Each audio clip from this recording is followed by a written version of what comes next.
বাসন্তী পোলাও সবারই খুব প্রিয়, আর এই বাসন্তী পোলাও কিভাবে একদম ঝরঝরে করে বানাবেন জানতে হলে পুরো ভিডিওটা অবশ্যই দেখবেন। যাই হোক, আমি মোনা আর আপনারা দেখছেন মোনাস কিচেন অ্যান্ড স্টোরি।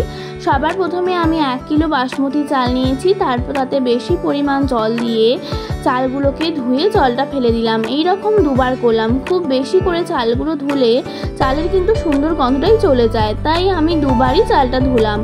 এইবার আমি একটি অল্প ছিদ্রযুক্ত চুবড়িতে চালগুলোকে দিয়ে ভালো করে মিলে শুকনো হতে দিলাম প্রায় 1 ঘন্টার মতো। চুবড়িটা ঠিক এমনই নেবেন যাতে ছিদ্রগুলো খুব বেশি বড় না হয়, তাহলে চালগুলো বাইরে পড়ে যেতে পারে। চালটা শুকনো হয়ে গেলে তাতে পরিমাণ মতো হলুদ গুঁড়ো আর ঘি দিয়ে খুব ভালো করে চালের সাথে মাখিয়ে রেখে দিলাম। এইবার আমি যেহেতু চিংড়ি পোলাও করব, তাই 200 গ্রাম চিংড়ি মাছের খোলা ছাড়িয়ে তাতে নুন আর হলুদ মাখিয়ে নিলাম।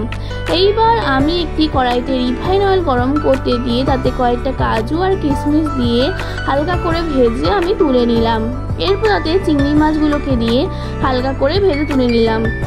চিংড়ি মাছগুলো ভাজতে একদমই কিন্তু বেশি সময় লাগে না। এরপর কড়াইতে আরেকটু ঘি দিয়ে তাতে 5-6টা মুখ ভাঙা এলাচ, 5-6টা লবঙ্গ, 3টে দারচিনিকে আর তেজপাতাকে ফোড়ন দিয়ে হালকা করে নেড়ে চেড়ে তাতে 3টে পেঁয়াজের কুচি দিয়ে হালকা করে লাল করে ভেজে নিলাম। তারপর তাতে 2 চামচ আদা ও রসুন বাটা দিয়ে ভালো করে কষিয়ে নিলাম।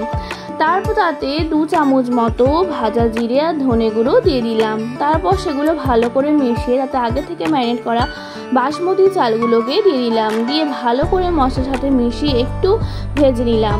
তারপর তাতে জল দিয়ে দিলাম।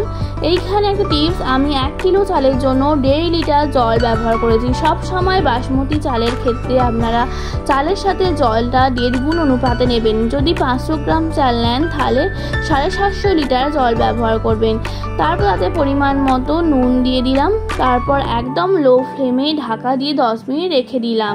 10 মিনিট পর ঢাকা খুলে দেখবেন একটু জল জল ভাব আছে। এই অবস্থায় আপনারা ভেজে রাখা কাজু, কিশমিশ আর চিংড়ি মাছগুলোকে মিশিয়ে আবার 5-7 মিনিট রেখে দেবেন লো ফ্লেমে। তারপর ঢাকা খুলে একদম অল্প নেড়ে চেড়ে তাতে একটু চিনি মিশিয়ে দেবেন। এই অবস্থায় একদম সাবধানে খুন্তি দিয়ে মেশাবেন, নাহলে চালগুলো ভেঙে যাওয়ার সম্ভাবনা থাকে। একদম শেষে একটু ঘি দিয়ে সার্ভ করুন। যাই হোক, চিংড়ি পোলাও কিন্তু মটন কষা বা চিকেন কষা সবার সাথেই দুর্দান্ত লাগে। আর ভিডিওটা যদি আপনাদের ভালো লেগে থাকে তাহলে সাবস্ক্রাইব করে আমার চ্যানেলের পাশে থাকবেন। Thank you.